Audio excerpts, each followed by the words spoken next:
Encontraram aí? Apocalipse, capítulo 2, versículo 8. Diz assim: ao anjo da igreja em Esmirna, escreve: estas coisas diz o primeiro e o último, que esteve morto e tornou a viver.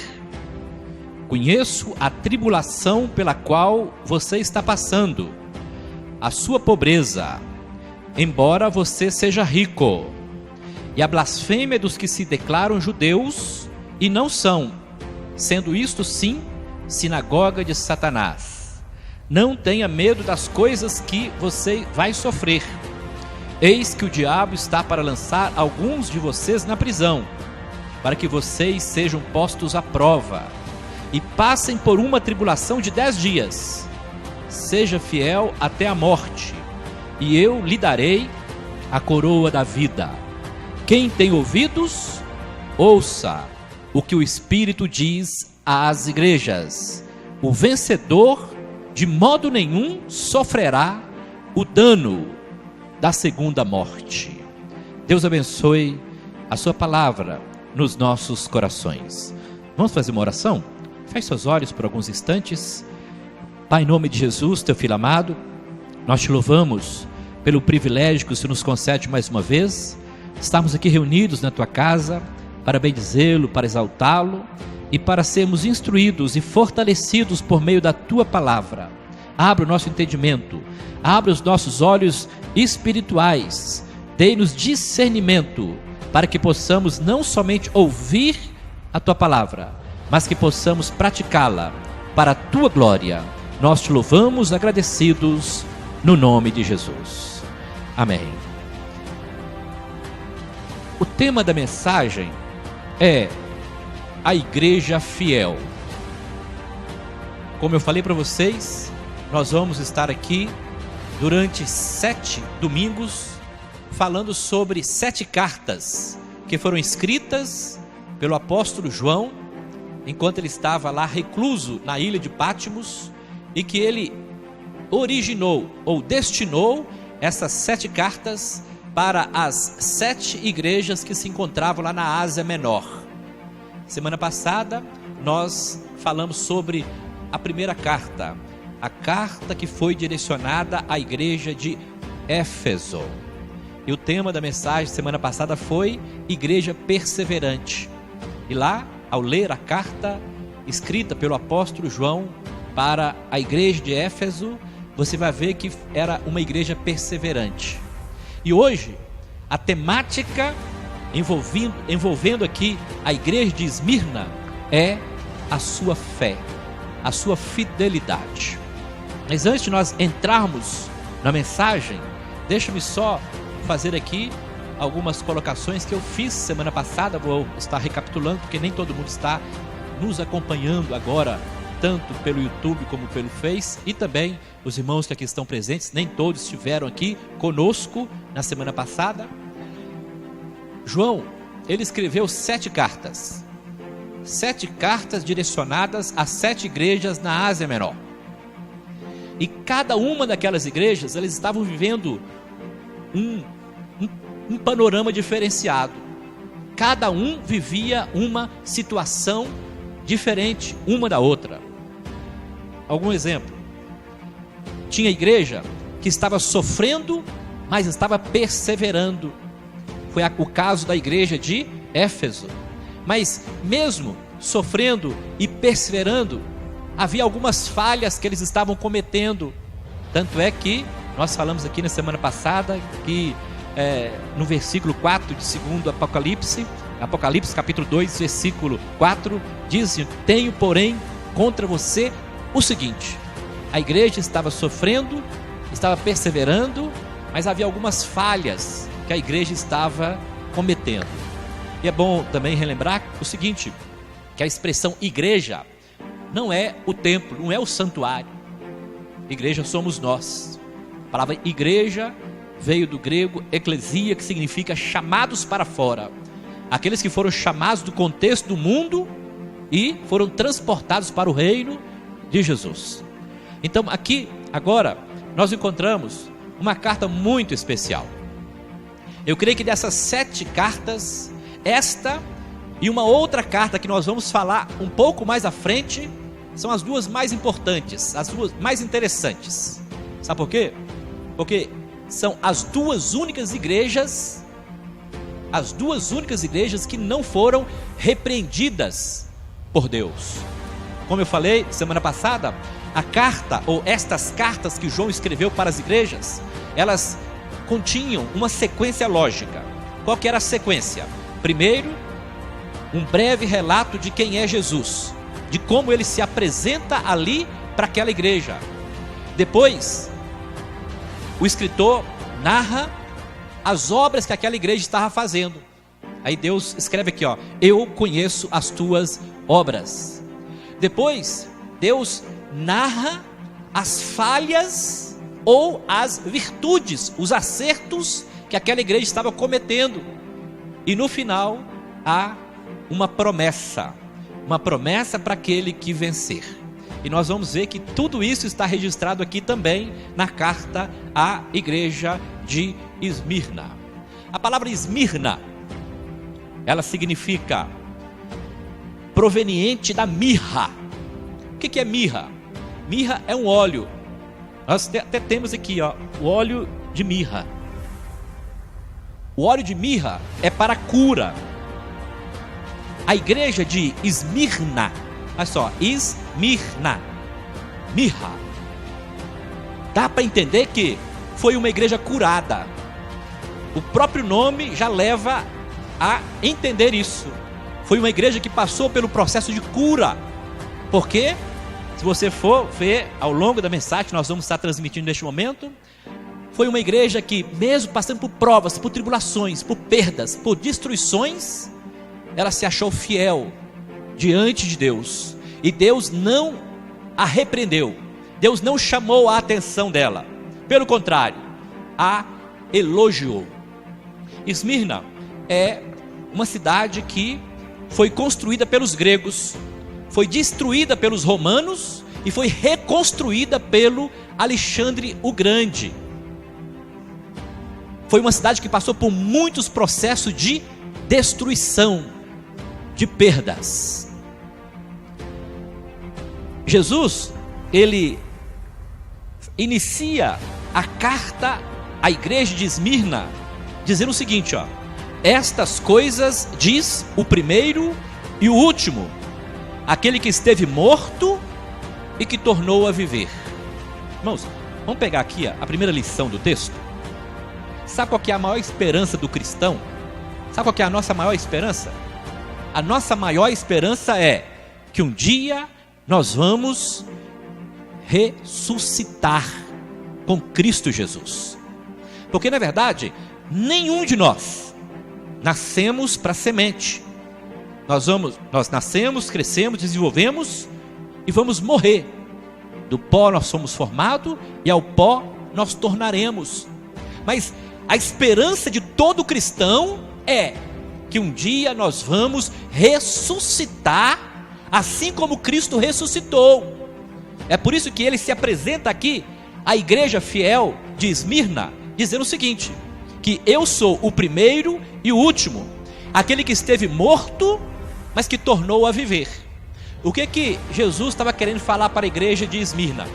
Ele estava querendo falar o seguinte: que se vocês permanecerem fiéis, se vocês não se desviarem, se vocês não se afastarem da fé, se vocês permanecerem comigo, assim como eu ressuscitei, eu também darei a vocês o poder da ressurreição. A Bíblia fala sobre pessoas que morreram e que ressuscitaram. Viram? Alguns exemplos aqui, ó.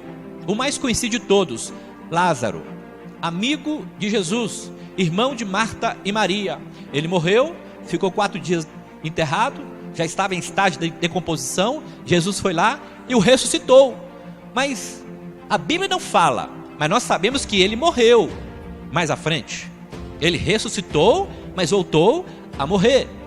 Aconteceu a mesma coisa com o filho da viúva de Naim. Diz a Bíblia que havia um cortejo fúnebre. A mãe estava levando o seu filho, era uma viúva, estava levando o seu filho para ser sepultado. até que Jesus interrompeu aquele cortejo fúnebre, colocou as mãos sobre aquele caixão e diz a Bíblia que aquele jovem ressuscitou. Mas será que ele viveu para sempre? Não, ele morreu também. A Bíblia também nos fala sobre a filha de Jairo. Lembra?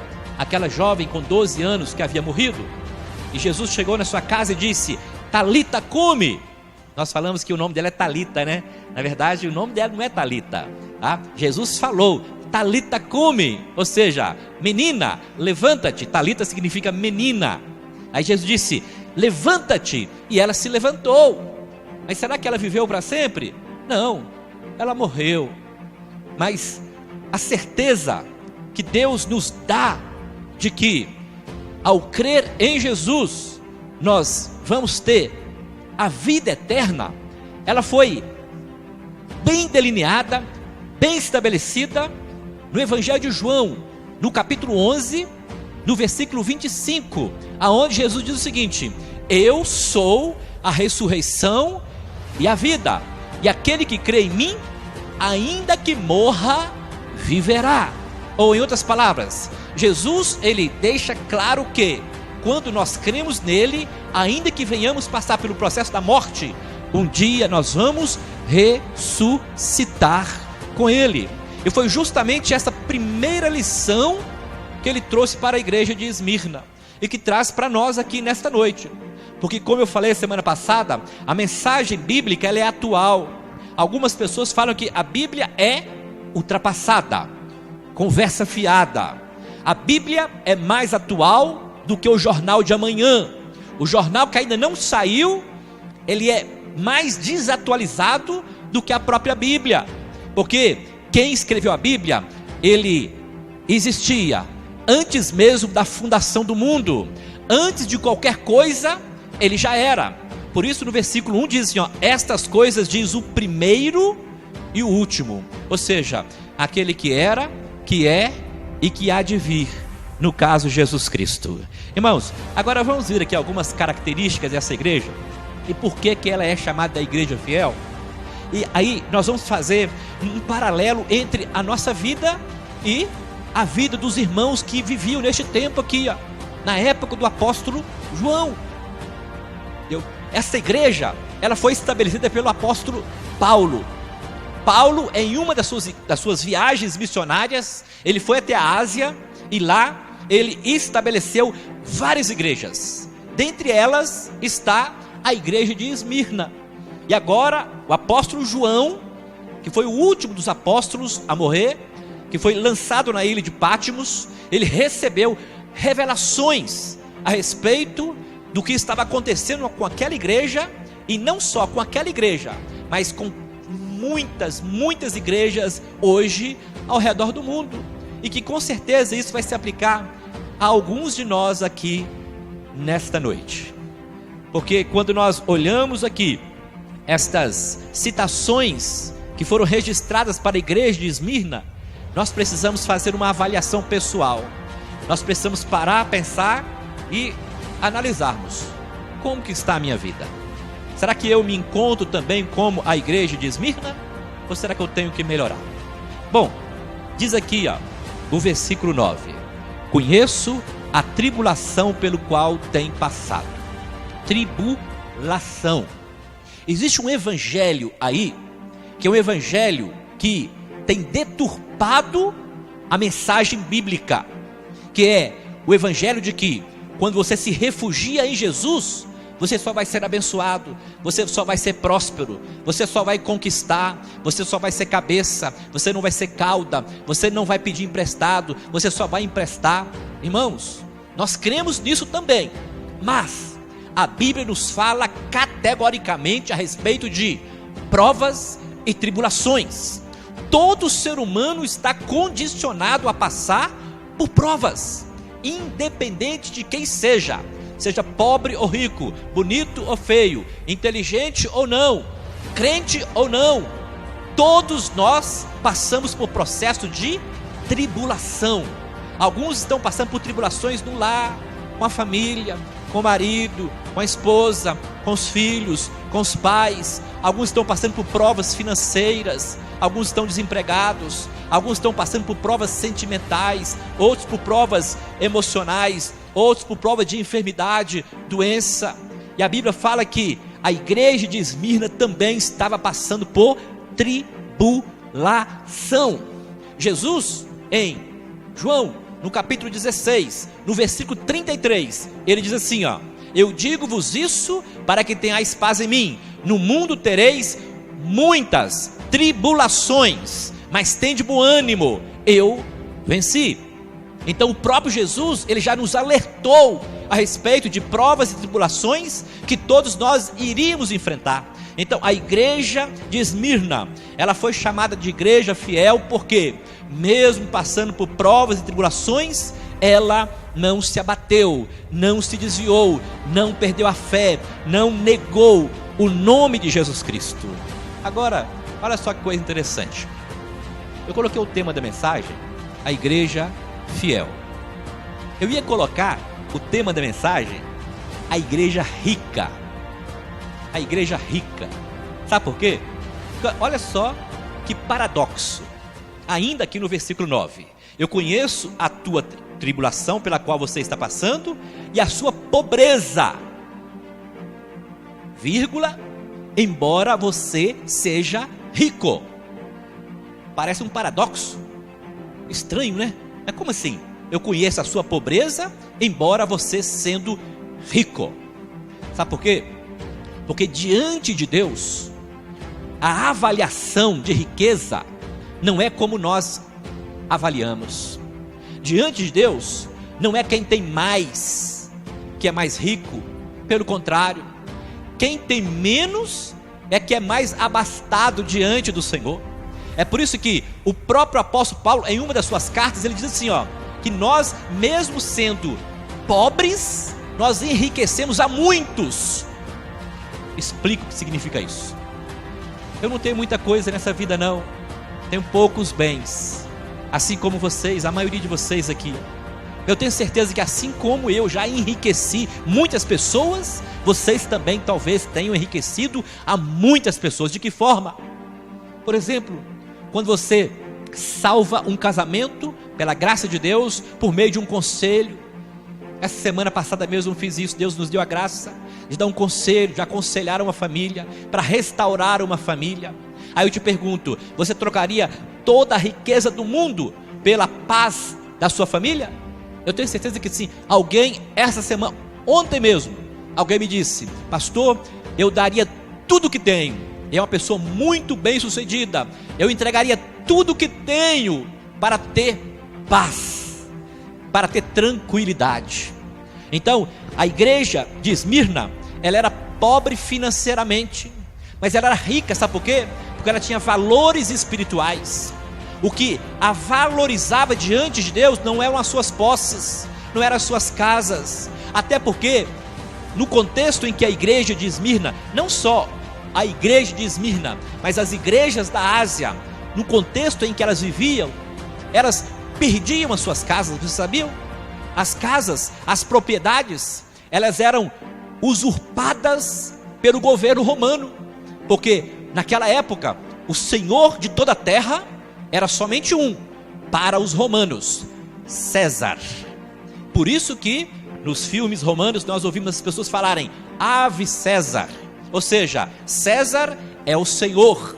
Mas quando alguém se convertia, quando alguém reconhecia que Jesus era o seu Senhor, ele não falava mais Ave César, ele falava Ave Jesus, ou seja, Jesus é o Senhor. E em consequência a essa declaração, em consequência a essa conversão ao cristianismo, Roma, o governo romano, o imperador romano, tomava as propriedades, tomavam as casas daqueles que se convertiam. E outra coisa interessante, para por que a Bíblia fala que ela era uma igreja pobre? O Senhor conhecia a sua pobreza. Sabe por quê? Uma coisa muito interessante que aconteceu nos primeiros anos da igreja cristã. Quando você lê em especial o capítulo 2 de Atos, depois você lê o capítulo 4 de Atos, você vai encontrar isso registrado. Diz a Bíblia que as pessoas se convertiam, entendeu? As pessoas tinham posses, tinham casas, tinham seus bens, e eles se convertiam ao cristianismo, eles se convertiam ao evangelho. Aí sabe o que eles faziam? A primeira coisa que eles faziam, eles entendiam que o mais importante era ser rico espiritual. Por isso o apóstolo Paulo diz assim, lá em Colossenses capítulo 3, se vós já ressuscitaste com Cristo, então buscai as coisas do alto. E o próprio Jesus, em Mateus capítulo 6, no versículo 19, ele diz: não ajunteis para vós outros tesouros aqui na terra, onde a traça e a ferrugem corrói, onde os ladrões roubam, mas ajuntai para vós outros tesouros lá no céu. Então a igreja de Esmirna, ela é chamada e reconhecida pelo Senhor como uma igreja pobre, sendo rica. Sabe por quê? Porque os cristãos, ao se converterem, eles vendiam as suas propriedades, eles vendiam as suas fazendas, vendiam os seus campos, vendiam os lotes. Olha lá, você vai ver, em especial em Atos, no capítulo 2, lembra, em Atos, no capítulo 5, há um casal chamado Ananias e Safira. Diz a Bíblia que eles se converteram. Olha que coisa interessante, eles se converteram, eles tinham um campo, eles venderam o campo, mas aí eles colocaram no coração tapear o Espírito Santo, enganar a Deus.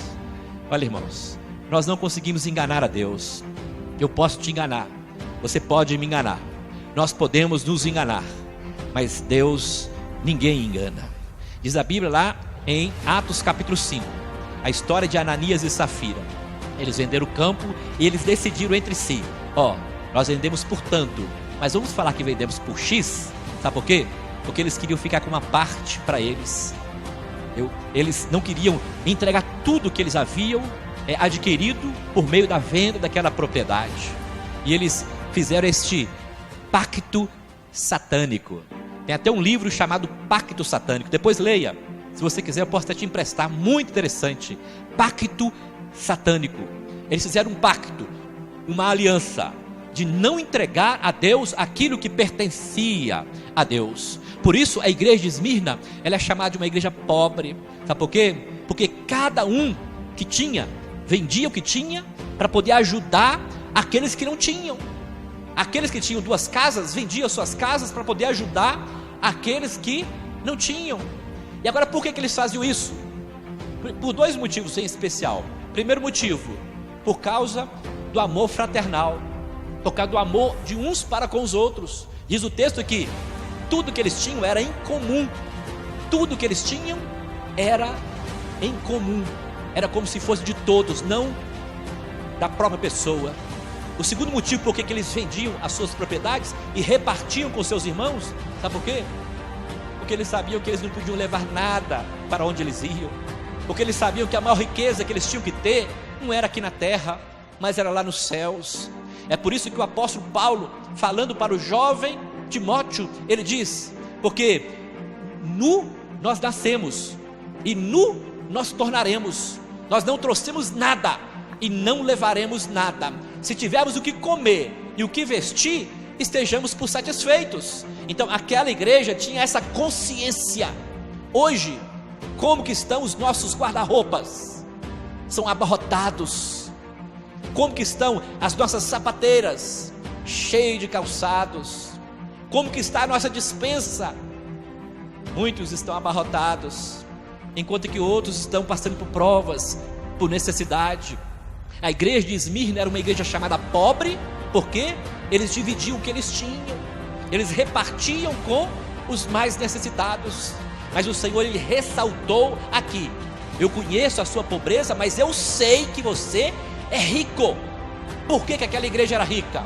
Porque ela era rica de boas ações, boas atitudes. É bom lembrar o seguinte: que a ação não salva ninguém, boa ação não salva ninguém. O que salva é Jesus Cristo. Mas quando nós somos salvos por Jesus, nós somos incomodados a praticar as boas obras. Nós somos, despertados a repartir com os mais necessitados. Nós entendemos que o que eu tenho é pela graça de Deus, e se Ele me deu, é porque eu também posso repartir, posso dividir e abençoar outras pessoas que estão à minha volta. Então o Senhor, Ele não repreendeu a igreja de Esmirna, pelo contrário, Ele declarou: olha, eu conheço as suas provas, eu conheço as suas tribulações, eu conheço a sua pobreza, mas eu sei que você é rico. Aí Ele completa dizendo o seguinte, aqui no versículo 10: não tenha medo das coisas que você vai sofrer. Que coisa interessante, né? Era uma igreja fiel, era uma igreja obediente, era uma igreja que estava passando por provas, era uma igreja necessitada, mas Deus ainda a alerta: vocês ainda vão passar por provas, vocês vão continuar passando por provas. Agora, irmãos, por que Deus permite as provas? Você já pensou, já parou para refletir por que nós passamos por provas? Por que nós passamos por perdas? Por que nós passamos por sofrimento? O sofrimento, ele tem um lado pedagógico, tem o lado de ensino, pedagógico, de ensino. O sofrimento tem o lado de ensino. Quando Deus permitiu que a nação de Israel perambulasse por 40 anos pelo deserto, Deus estava ensinando para aquele povo a depender dele. Do Egito até a terra prometida, 11 dias aproximadamente, Deus fez com que a nação de Israel perambulasse por 40 anos pelo deserto. Para quê? Primeiro, para mostrar para aquela nação que eles tinham que andar na dependência do Senhor. Por que andar na dependência do Senhor? O que tem no deserto? Tem comida? Tem água? Tem proteção?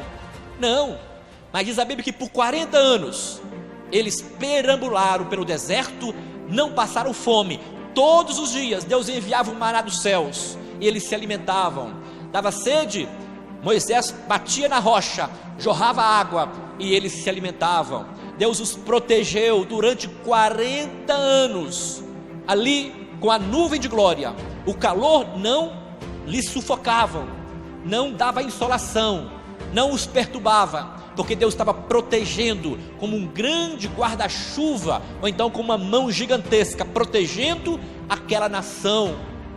À noite, o frio, Deus se manifestava com uma coluna de fogo para aquecê-los.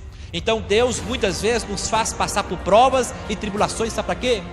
Para ver até onde vai a nossa fé, para ver até onde vai a nossa esperança, para ver até onde vai a nossa perseverança.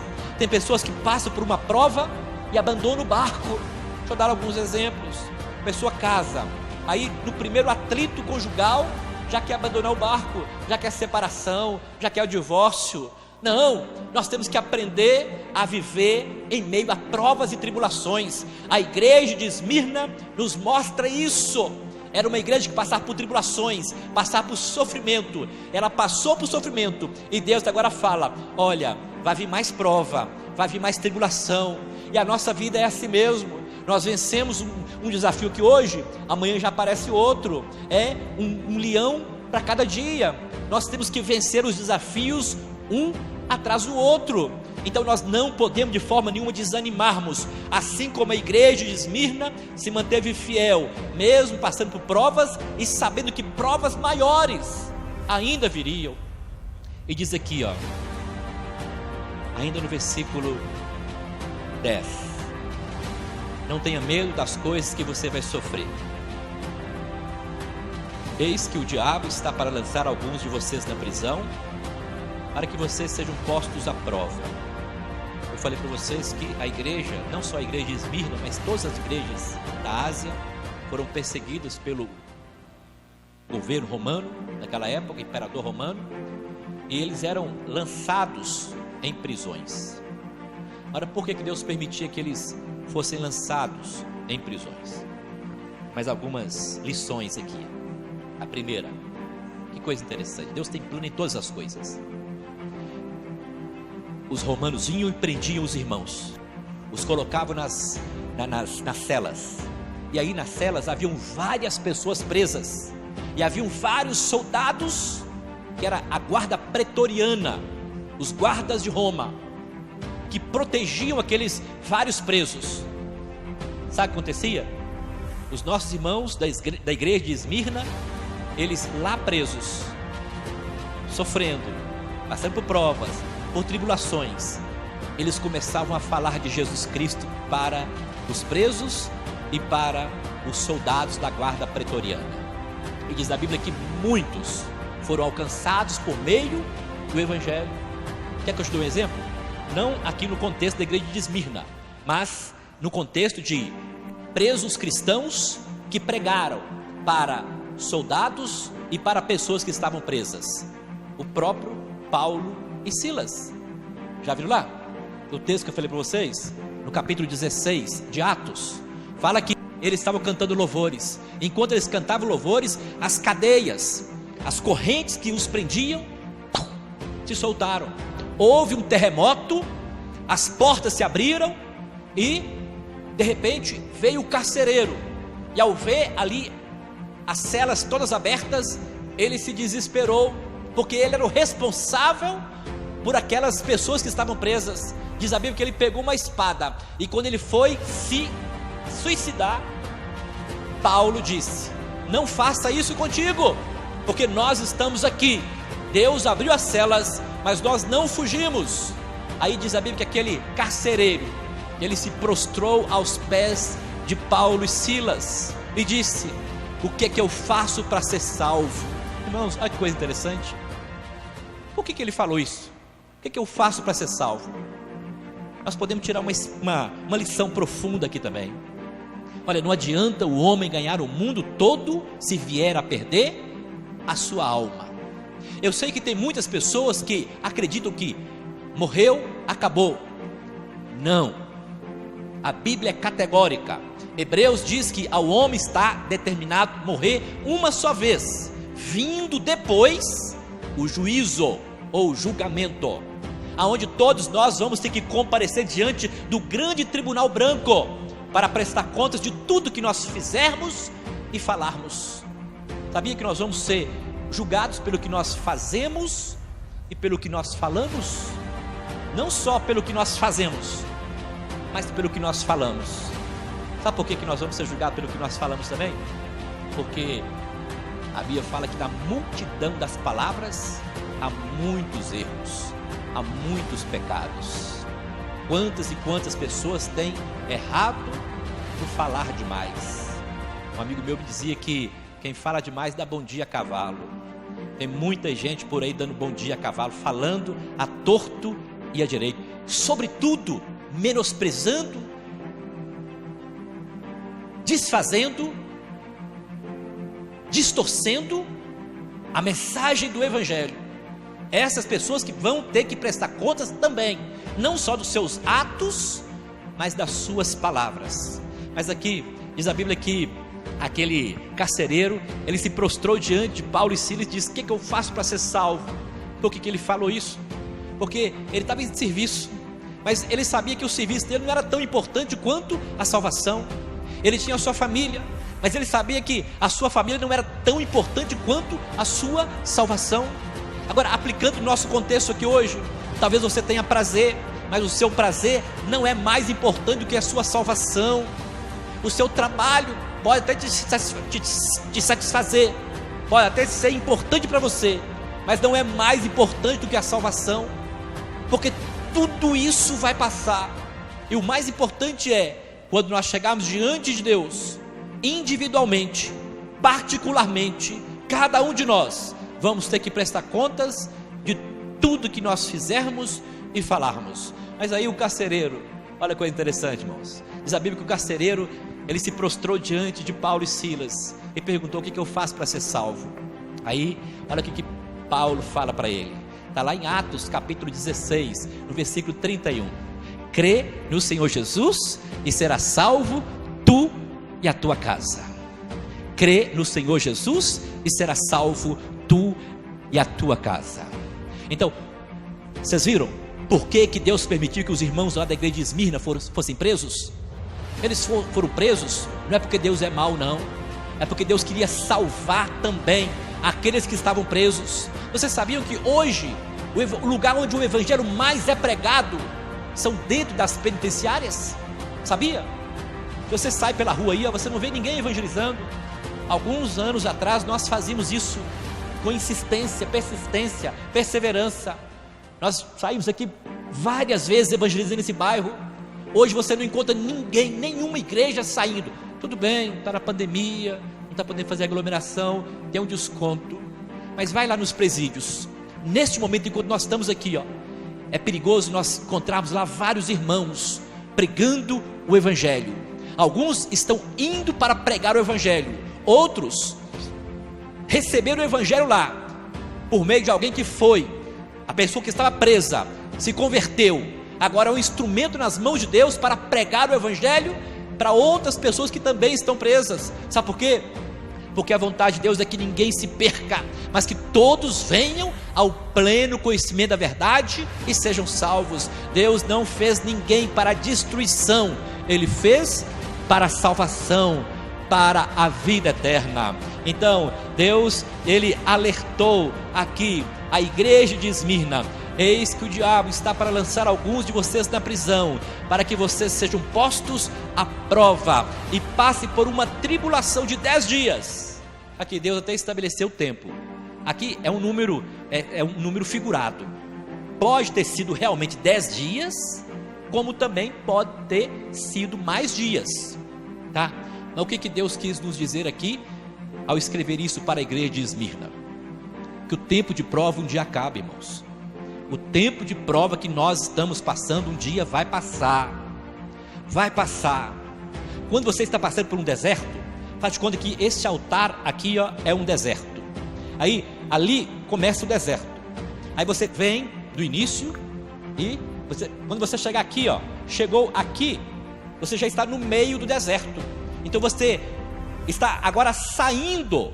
Se você continuar indo para lá, você agora está saindo do deserto. Se você parar aqui, não, aí você vai permanecer no deserto. Mas o desejo de Deus é que nós marchemos. Aí entra a fé, entra a fidelidade dessa igreja de Esmirna, que nós também precisamos ter. Então quando nós saímos do meio, nós passamos a sair também do deserto. Então Deus, ao registrar aqui que o período de provação da igreja de Esmirna seria de 10 dias, Ele está mostrando para mim e para você: olha, o seu sofrimento vai passar, a sua prova vai acabar. O choro pode durar a noite toda, Salmo 30, versículo 5, mas a alegria vem pela manhã.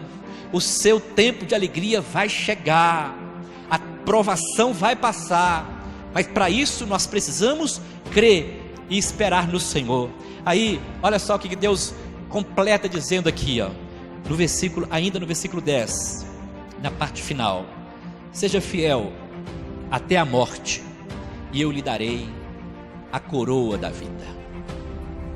Ser fiel até a morte, e eu lhe darei a coroa da vida. Eu sei que existem correntes teológicas que não concordam com o que eu vou falar aqui agora, mas eu preciso falar o meu ponto de vista, fundamentado aqui na palavra de Deus, não só neste versículo, mas em vários outros versículos da Bíblia. A Bíblia fala sobre a necessidade de nós permanecermos fiéis até o fim. Até a morte aqui é o fim. O que Jesus fala em Mateus capítulo 24, no versículo 12? Que por se multiplicar a iniquidade, o amor de quase todos esfriará. Versículo 13: mas aquele que perseverar até o fim será salvo. Então a Bíblia, ela é categórica. Ela nos mostra que eu tenho que começar bem e tenho que terminar bem. Eu não sei como que está a sua vida espiritual hoje, nem sei se você tem vida espiritual, porque tem pessoas que não têm vida espiritual. O que é não ter vida espiritual? Algumas características de quem não tem vida espiritual. Vou repetir coisas que eu falei semana passada. Primeiro, pessoas que não oram constantemente, pessoas que não falam com Deus, pessoas que perderam a conexão com a divindade. Sabia que você foi criado para se comunicar com o seu Pai, que é o seu Deus? Outro sinal de quem não tem uma vida espiritual ativa, que não aplica a leitura da palavra de Deus, pessoas que não amam a palavra, pessoas que não leem a Bíblia. Vocês sabiam que a maioria das constituições do mundo são fundamentadas aqui na Bíblia. Sabiam disso? A maioria das constituições do mundo, principalmente as constituições dos países mais desenvolvidos do mundo: Estados Unidos, Canadá, Inglaterra. Olha a constituição desses países, você vai ver que todos eles têm como base a palavra de Deus. Eles sofreram influência por causa dos reformadores, por causa da grande reforma começada no século XVII, por meio do monge agostiniano católico Martinho Lutero, que se converteu ao Evangelho ao ler a Bíblia. Então, quando você não lê Bíblia, quando você não tem interesse pela palavra de Deus, é porque você está desconectado do mundo espiritual. Outra marca de quem não tem uma espiritualidade aguçada são pessoas que vivem a vida como se não existisse Deus. Elas passam aqui em frente ao templo, algumas passam do lado, algumas perambulam por aí, às vezes até ouve a nossa voz, ouve os cânticos, ouve os louvores, ouve as orações, mas continuam andando, perambulando como zumbis espirituais, destituídos de espírito de vida. Mas essa não é a vontade de Deus para nós. Deus nos criou com corpo, alma e espírito.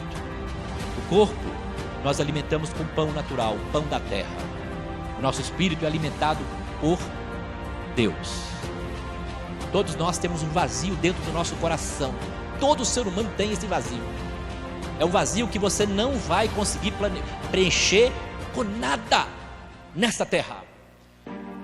Você acha que vai ser dinheiro, você trabalha a vida toda, se enriquece, no final da sua vida você descobre que o vazio permanece ou até aumentou.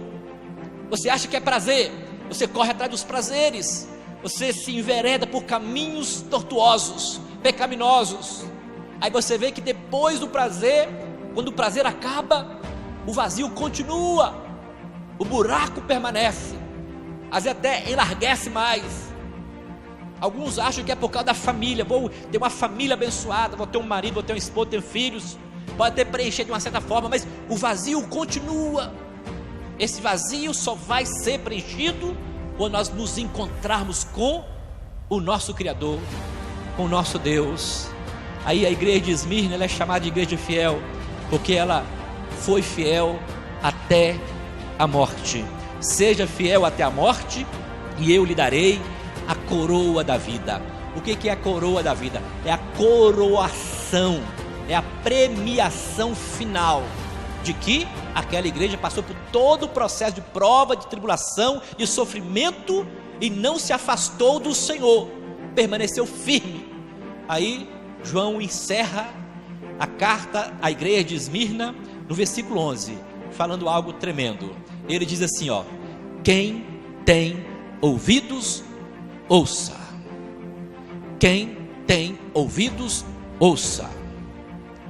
Ninguém vai chegar diante de Deus e vai se justificar de que não ouviu.